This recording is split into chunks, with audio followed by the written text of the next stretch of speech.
حضرت عمر فاروق رضی اللہ تعالیٰ عنہ کا بہت پیارا قول ہے، امام ترمذی رحمۃ اللہ علیہ نے نقل کیا، حاسبو قبل ان تحاسبو، اپنا محاسبہ لو، ہم کیا کر رہے ہیں، ہم کتنے پانی میں ہیں، اسی بارے میں یہ سوچئے کل اگر ہماری موت آتی ہے، کسی کی موت کبھی بھی آ سکتی ہے۔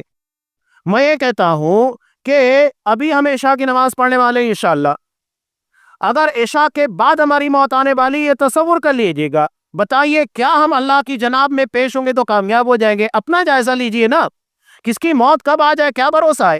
کیا ہم اس تیاری میں ہیں کہ اگر کل ہماری موت آ جاتی ہے تو ہم واقعتاً اللہ کے پاس جا کر کامیاب ہوں گے؟ قرآن تو وہی کہتا ہے نا، یا ایھا الذین آمنوا اتقوا اللہ ولتنظر نفس ما قدمت لغد، ایمان والو اللہ کا تقوی اختیار کرو، ہر نفس، سارے لوگوں کو قرآن کہہ رہا ہے ولتنظر نفس، ہر نفس کو اس کے بارے میں توجہ دینا چاہیے، غور کرنا چاہیے، ما قدمت لغد، اس نے کل کی کیا تیاری کی۔ قرآن نے قیامت کو کل سے تعبیر کیا، کیوں؟